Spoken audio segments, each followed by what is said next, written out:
நம்ம Ashwin sweets and snacks export பண்றதுக்கு 7373041434 மற்றும் www.ashwinsweets.com கான்டாக்ட் பண்ணுங்க.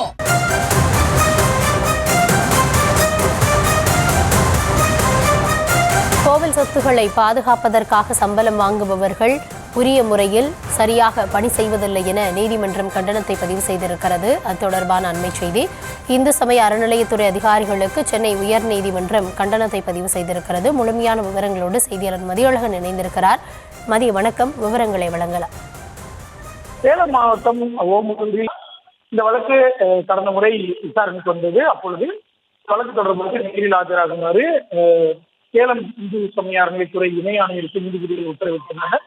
இந்நிலையில் இந்த வழக்கு இன்று மீண்டும் நீதிபதிகள் S N Subramanian, C Kumarappan அமர்வில் விசாரணை வந்த பொழுது இந்து சமய அறநிலையத்துறை இணை ஆணையர் சபர்மதி நேரில் ஆஜராகியிருந்தார். அப்பொழுது நீதிபதிகள் கோயில் சொத்துக்களை பாதுகாப்பதற்காக சம்பளம் வாங்கும் இந்து சமய அறநிலையத்துறை ஊழியர்கள் அந்த பணியை சரிவர செய்யாமல் இருப்பதாகவும் இது சம்பந்தமான அதிகாரிகளுடைய அலட்சிய போக்கு கண்டனத்திற்குரியது என்றும் தெரிவித்தனர். மேலும் அறநிலைத்துறை அதிகாரிகளின் அலட்சியத்தால் ஏராளமான கோயில் சொத்துக்கள் பறிபோயுள்ளதாகவும் இவ்வாறான அலட்சியங்களை அனுமதிக்க முடியாது என்றும் நீதிபதிகள் தெரிவித்தனர்.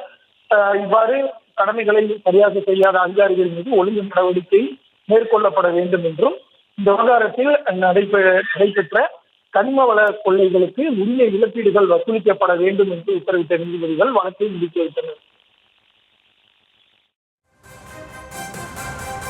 விவரங்களுக்கு நன்றி மதியழகன். நம்ம Ashwin sweets and snacks export பண்றதுக்கு 7373041434 மற்றும் www.ashwinsweets.com கான்டாக்ட் பண்ணுங்க.